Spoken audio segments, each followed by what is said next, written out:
Hello students, हम लोग chapter पढ़े हैं गुरुत्वाकर्षण यानी कि ग्रेविटेशन। और आज की क्लास में हम लोग गुरुत्वाकर्षण बल के बारे में बात करेंगे। तो चलिए मैं यहाँ पे हेडिंग देता हूँ, गुरुत्वाकर्षण बल। गुरुत्वाकर्षण बल, गुरुत्वाकर्षण बल यानी कि gravitational force. Gravitational gravitational force क्या होता है गुरुत्वाकर्षण बल? चलिए इसको समझते हैं। हम लोग जानते हैं, न्यूटन के गति के नियम से हमने देखा था कि किसी वस्तु में त्वरण तभी उत्पन्न होता है जब उसमें कोई बल लगता है ना। यानी कि त्वरित गति केवल बल के द्वारा ही, असंतुलित बल के द्वारा ही संभव हो सकती है। जब तक किसी वस्तु पर बल नहीं लगाएंगे उसमें त्वरण उत्पन्न नहीं होता है। यह हम लोग जानते हैं न्यूटन के गति के नियम से। अच्छा, चूंकि हम लोग ये भी जान चुके हैं, पिछले वीडियो में मैंने बताया है कि कोई वस्तु जब गिरती है, ऊपर से नीचे की ओर गिरती है, तो वह त्वरित गति के साथ गिरती है। वह त्वरित गति के साथ गिरती है। त्वरित गति होने का मतलब कि उसका वेग बढ़ते जाता है, बढ़ते जाता है, बढ़ते जाता है। उसमें उसका गति जो होता है तेज होते जाता है, त्वरित गति के साथ गिरती है। जब वस्तु त्वरित गति के साथ गिरती है तो ऐसा हम लोग न्यूटन के गति के नियम से कह सकते हैं कि इसमें कोई बल आरोपित होता होगा, है ना जी। ये पृथ्वी की ओर ये वस्तु जब नीचे की ओर गिर रही है और त्वरित गति के साथ गिर रही है, तो इसका मतलब यह ना हुआ कि यहाँ पर पृथ्वी वस्तु को अपनी ओर आकर्षित कर रही है और किसी बल से कर रही है। ठीक है, किसी बल के द्वारा कर रही है। अब ये आप सोचोगे कि क्या सिर्फ पृथ्वी ही उस वस्तु को, जो भी वस्तु ऊपर से गिर रही है नीचे की ओर, अपनी ओर आकर्षित करती है? यानी कि पृथ्वी के अंदर ही सिर्फ आकर्षण करने का गुण होता है? ऐसा नहीं है, ऐसा नहीं है। 1667 ईस्वी में न्यूटन ने यह बताया कि ब्रह्मांड में प्रत्येक वस्तु एक दूसरे को एक बल द्वारा आकर्षित करती है। ब्रह्मांड में जो भी वस्तु है, अब ब्रह्मांड की बात हो गई, वहां पे हम भी आ गए, है ना। हम भी आ गए। आप जिस कॉपी पर लिख रहे हैं वो कॉपी, पेन सब आ गया, हर एक वस्तु आ गई। तो प्रत्येक वस्तु एक दूसरे को एक बल द्वारा आकर्षित करती है और उसी बल को न्यूटन ने गुरुत्वाकर्षण बल का नाम दिया। तो चाहो तो एक लाइन में यहाँ पे लिख सकते हो कि 1667 में न्यूटन ने यह बताया कि ब्रह्मांड में प्रत्येक वस्तु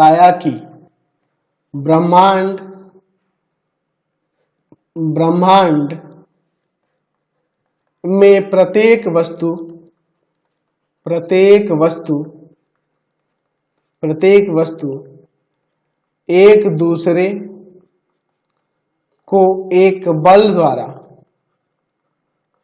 एक बल द्वारा आकर्षित करती है, एक बल द्वारा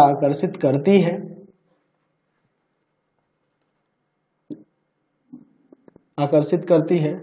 और इस बल को, है ना जी, इसी आकर्षण बल को यहां लिख सकते हैं कि वस्तुओं के बीच के इन आकर्षण बलों को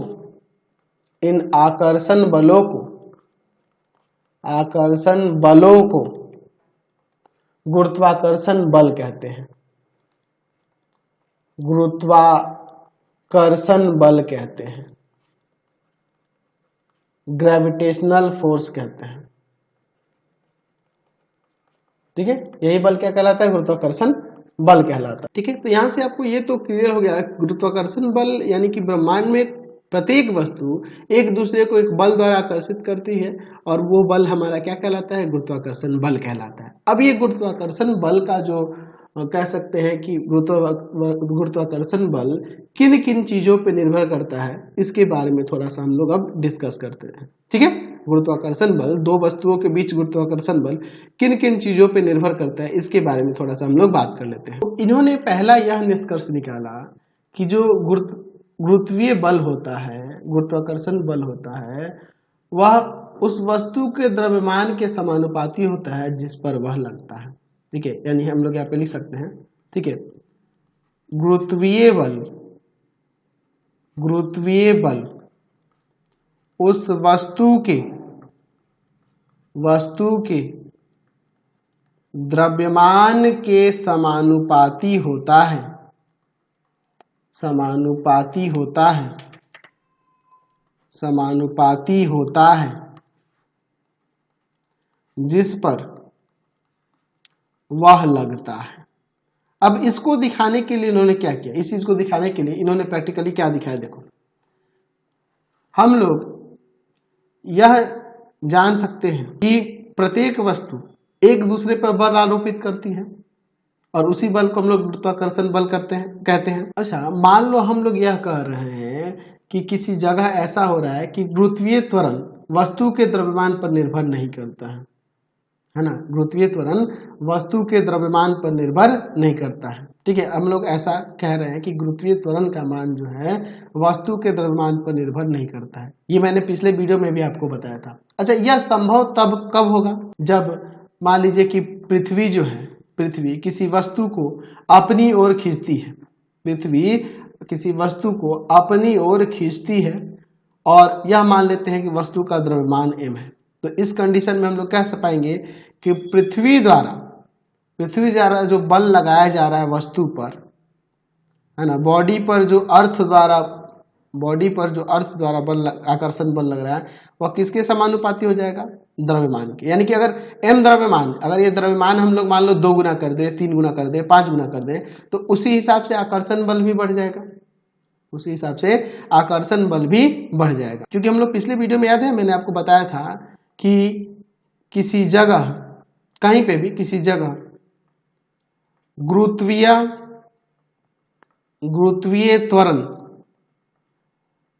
त्वरण वस्तु के द्रव्यमान पर निर्भर नहीं करता है, निर्भर नहीं करता है। ठीक है, गुरुत्वीय त्वरण वस्तु के द्रव्यमान पर निर्भर नहीं करता। जब वस्तु के द्रव्यमान पर निर्भर नहीं करता है गुरुत्वीय त्वरण, तो हम लोग फॉर्मूला याद है पढ़े थे, फोर्स इक्वल टू में क्या होता है, द्रव्यमान और गुना में त्वरण, ये पढ़े हुए हम लोग फॉर्मूला।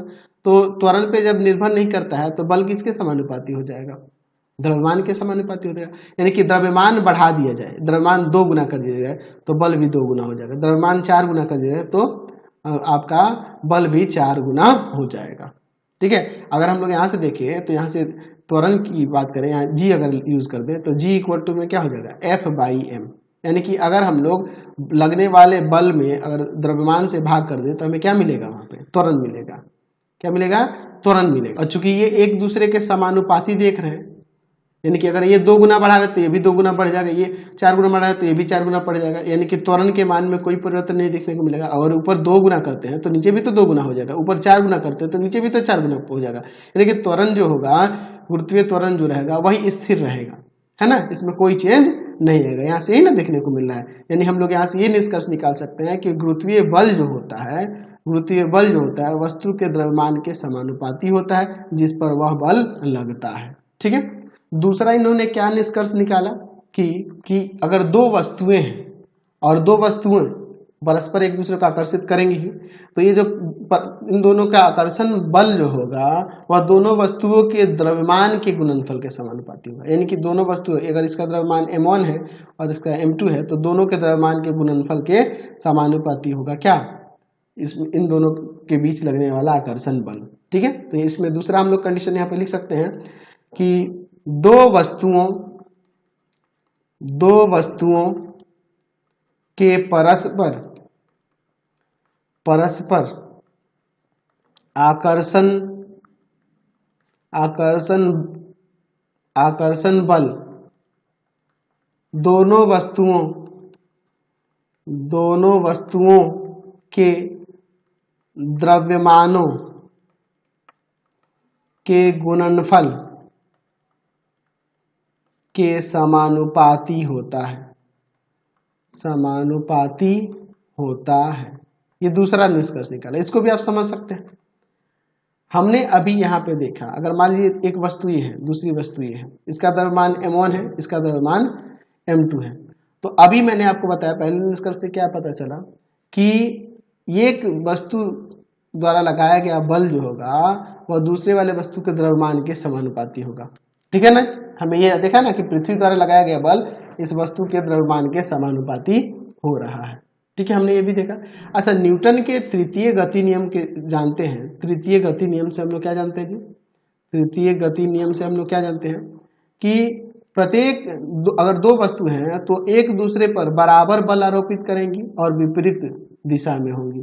बल बराबर लगता है ना जी, बल बराबर लगता है और विपरीत लगता है। ठीक है, बल बराबर लगता है और विपरीत दिशा में लगता है। तो अगर मान लीजिए ये वस्तु A है और ये वस्तु B है, A B पर बल लगा रही है, तो F A B हम लोग ले लेते हैं। तो ये समानुपाती होगा किसके, किसके समानुपाती होगा, इसके द्रव्यमान के समानुपाती होगा। और F B A जो होगा, यानी कि ये इस पे जो बल लगाएगी वो किसके समानुपाती होगा, इसके द्रव्यमान के समानुपाती होगा। तो इन दोनों से हम लोग ये निष्कर्ष निकाल सकते हैं, इन दोनों से हम लोग निकाल सकते हैं कि इन दोनों पर लगने वाला, इन दोनों वस्तुओं पर लगने वाला जो आकर्षण बल होगा, है ना जी, आकर्षण बल होगा, वह दोनों के द्रव्यमान के गुणनफल के बराबर होगा। इन दोनों से यही ना हमें निष्कर्ष निकल रहा है। तो यही हमारा दूसरा निष्कर्ष हो गया कि दो वस्तुओं पर परस्पर जो आकर्षण बल लगेगा वो वस्तुओं के द्रव्यमान के गुणनफल के समानुपाती होगा। अब न्यूटन ने यह भी दिखाया कि इन दोनों वस्तुओं के बीच की दूरी पर भी निर्भर करता है आकर्षण बल। पहला तो हमने देखा क्या कि द्रव्यमान के समानुपाती होता है।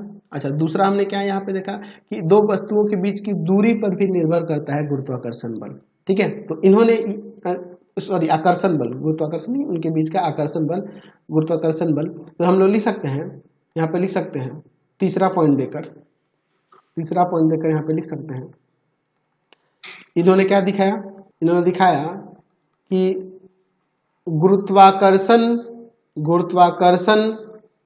बल दोनों वस्तुओं के बीच की दूरी के वर्ग के व्युत्क्रमणानुपाती होता है, व्युत्क्रमणानुपाती होता है, व्युत्क्रमणानुपाती होता है। और इसको कैसे साबित किया, इसके लिए समझ लेते हैं, थोड़ा सा नीचे ध्यान से देखिएगा। ठीक है, इसको समझते हैं। हम लोग वृत्तीय गति के बारे में पीछे के चैप्टर में पढ़े थे कि वृत्तीय गति जो होती है, जब कोई कण एक वृत्तीय परिधि पर एक समान चाल से घूम रहा होता है तो उसे हम लोग एक समान वृत्तीय गति कहते हैं। हम लोग पढ़े हुए हैं। ठीक है, एक समान वृत्तीय गति कहते हैं जब कोई कण इस पे एक वृत्तीय पथ पर घूमता है तो। ठीक है, और इसमें हमने ये भी देखा था कि जब वृत्तीय पथ पर कोई कण गति करता है तो उसका वेग का परिमाण जो होता है वह नियत रहता है, लेकिन दिशा बदलती रहती है। और इसमें दिशा के परिवर्तन के लिए इसमें एक लगातार एक कण पर बाह्य बल कार्यरत रहता है। इसका मतलब कि इसमें कह सकते हैं कि इसमें त्वरित गति होती है। यह गति कैसी होती है, त्वरित होती है। यानी कहने का मतलब कि जैसे अगर इसमें ऐसे दिखा दे, यहाँ पे दिखा देते हैं हम लोग, ये किसको दिखा रहे हैं, हम लोग इसमें दिखा रहे हैं, इसमें वेग की दिशा को दिखा रहे हैं,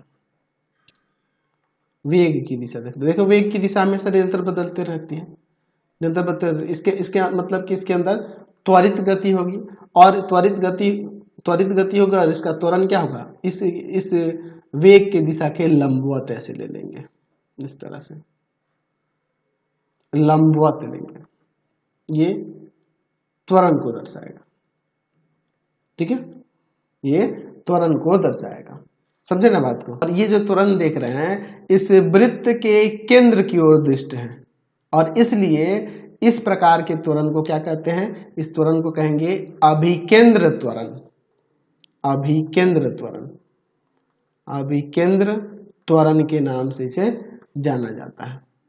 ठीक है, ये आपका अभिकेंद्र त्वरण होता है ना। वृत्त के केंद्र के तरफ जो दिष्ट त्वरण होगा उसको क्या कहेंगे, अभिकेंद्र त्वरण कहा जाता है, यानी कि सेंट्रीपिटल एक्सेलरेशन कहा जाता है। समझे बात को? तो अगर हम लोग इस पथ पर चल रही किसी वस्तु का द्रव्यमान, मान लीजिए वृत्तीय पथ पर, लिख लेते हैं वृत्तीय पथ पर वस्तु का द्रव्यमान m ले लेते हैं, ठीक है। त्रिज्या किसका त्रिज्या? वृत्तीय पथ की त्रिज्या, वृत्तीय पथ की त्रिज्या r ले लेते हैं, त्रिज्या r ले लेते हैं, और एक समान चाल जो है, एक समान इसमें जो चाल है वह भी ले लेते हैं।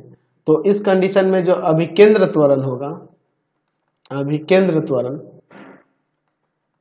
सेंट्रीपिटल एक्सेलरेशन जो होगा, अभिकेंद्र त्वरण जो होगा a इक्वल टू में वह हो जाएगा v²/r। तो ये तो त्वरण हुआ। तो अगर इसमें बल की बात करेंगे, इसमें लगने वाले बल की बात करेंगे, तो बल किसके इक्वल हो जाएगा?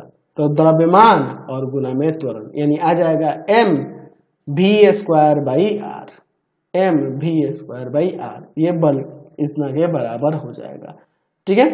अब यहाँ पे अब आगे देखते हैं। अगर हम लोग बात करें पृथ्वी और सूर्य के बारे में ही लेकर हम लोग देखते हैं, ठीक है। पृथ्वी और सूर्य को लेकर देख लेते हैं कि इनके बीच जो हम लोग देख रहे हैं जो आकर्षण बल होगा वह कितना रह रहा है, ठीक है। अब इसको समझ लेते हैं। हम लोग जानते हैं कि चंद्रमा की पृथ्वी से औसत दूरी कितनी है? तो वह है 3,84,400 किलोमीटर लगभग, ठीक है। चंद्रमा और पृथ्वी के बीच की दूरी, पृथ्वी के बीच की दूरी कितनी है? 3,84,400 किलोमीटर। अच्छा, चंद्रमा जो है पृथ्वी की परिक्रमा 27.3 दिन में करता है। चंद्रमा पृथ्वी की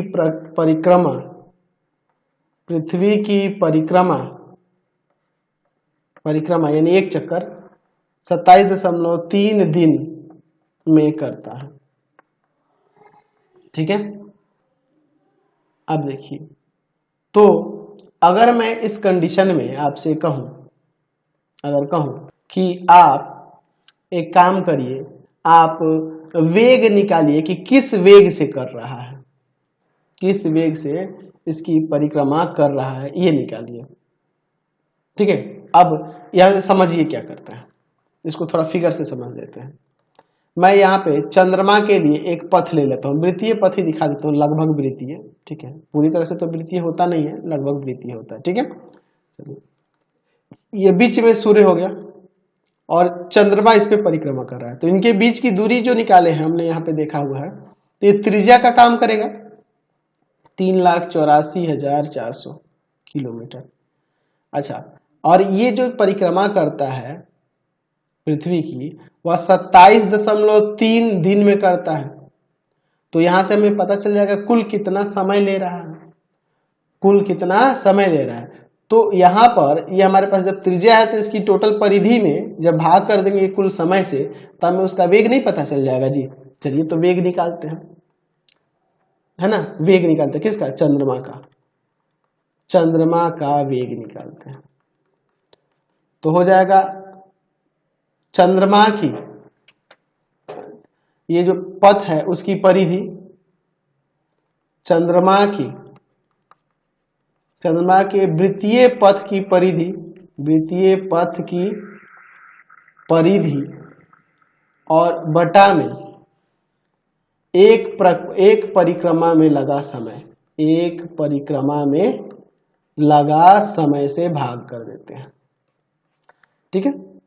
तो परिधि के लिए हो जाएगा 2 पाई की जगह 3.14, तो फॉर्मूला जानते हैं ना जी, 2 पाई आर होता है परिधि, और 2 पाई की जगह 3.14, और त्रिज्या क्या है? तो त्रिज्या ये रहा, ठीक है।